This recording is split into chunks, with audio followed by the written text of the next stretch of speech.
नमस्कार, मैं वंश शर्मा। तो एक तरफ जहां विपक्षी नेता अभी तक का ईवीएम में दोष देने को तैयार हो रहे हैं, दूसरी तरफ महाराष्ट्र में बीजेपी ने अपनी सीट शेयरिंग भी फाइनल कर दिया है कि कौन कितनी सीट पर चुनाव लड़ेगा। बीजेपी में कौन कितनी सीट पर चुनाव लड़ेगा, शिंदे की सरकार में कौन कितनी सीट पर चुनाव लड़ेगा, एनसीपी में कौन कितनी सीट पर चुनाव लड़ेगा। सबके फैसले बीजेपी ने कर लिए हैं। सूत्रों की तरफ से इस प्रकार खबर आ रही है। दरअसल कल मीटिंग हुई थी, जिस मीटिंग में अमित शाह मौजूद थे, देवेंद्र फडणवीस मौजूद थे, अजीत पवार मौजूद थे और एकनाथ शिंदे भी मौजूद थे, इस प्रकार बताया जा रहा है।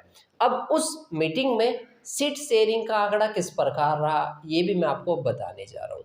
उस मीटिंग में सीट शेयरिंग का आंकड़ा जो था वो कुछ इस प्रकार रहा।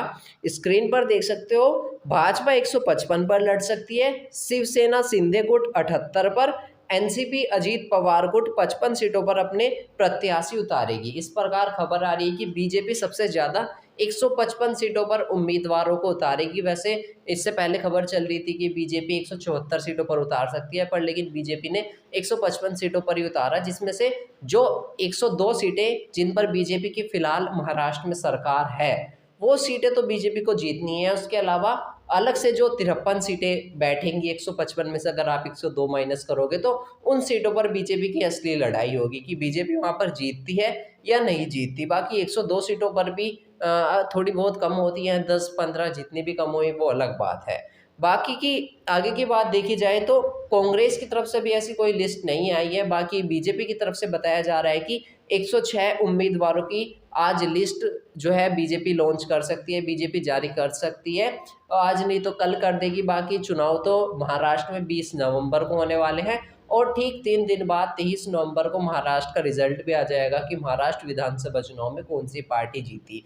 बीच में ये भी खबर फैलाई गई कि एकनाथ शिंदे जो है प्रधानमंत्री मोदी से नाराज हुए बैठे हैं, दोनों के बीच में इस बार सीट शेयरिंग नहीं होएगी, इस प्रकार की खबर तक आ रही थी, पर लेकिन ऐसा कुछ नहीं हुआ। एकनाथ शिंदे सरकार ने और मोदी सरकार ने मिलकर एक दूसरे को सीटें बांटी हैं, इस प्रकार की खबर आ रही है।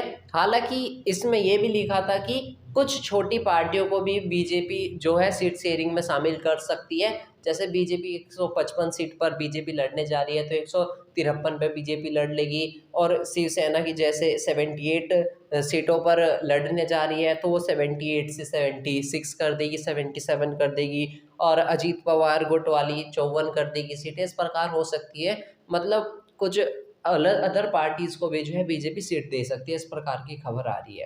हालांकि महाराष्ट्र चुनाव बहुत महत्वपूर्ण रहता है क्योंकि 288 सीटों पर चुनाव लड़ा जाएगा। हरियाणा में तो सिर्फ 90 ही सीटें थी। जिसके बाद फिलहाल की बात देखें तो फिलहाल तो महाराष्ट्र में आपको क्लियर करके बताऊं तो बीजेपी की 102 सीटें हैं, शिवसेना की 38 सीटें हैं, एनसीपी 40 सीटें, निर्दलीय 14, अन्य दल 8। इस प्रकार 202 सीटें तो इस प्रकार हो जाती है। बाकी 37 कांग्रेस के पास है, शिवसेना उद्धव ठाकरे के पास 16, एनसीपी शरद के पास 12, अन्य के पास 1। इस प्रकार फिलहाल की सीट शेयरिंग है और बाकी अन्य पार्टियों के पास है 5-7 सीटें। तो ये कार्यकाल तो अब समाप्ति होने वाला है। बाकी महाराष्ट्र चुनाव बहुत महत्वपूर्ण साबित होता है क्योंकि इसमें एक अलग ही क्रेज है, क्योंकि देखने को भी इस पर कोई ऐसा प्रेडिक्शन नहीं कर रहा, पहले बता नहीं रहा। जैसे हरियाणा में बता रहे थे कि कांग्रेस जीतेगी, इसमें कोई नहीं बता रहा कि कौन सी पार्टी जीतेगी, बीजेपी जीतेगी कि कांग्रेस जीतेगी। मतलब इस तरह से किसी ने भी डिसाइड ही नहीं करा कि महाराष्ट्र में कौन जीतेगी। इसलिए महाराष्ट्र चुनाव जो है ना, बहुत शानदार चुनाव होने वाला है क्योंकि इसमें किसी को कुछ इतना क्लियरली अंदाजा नहीं है। हालांकि देखते हैं अब आगे क्या होता है। इस बारे में आप क्या कहना चाहेंगे, अपनी राय हमारे साथ कमेंट के माध्यम से शेयर करें और वीडियो को लाइक करके चैनल को भी सब्सक्राइब जरूर कर दीजिए।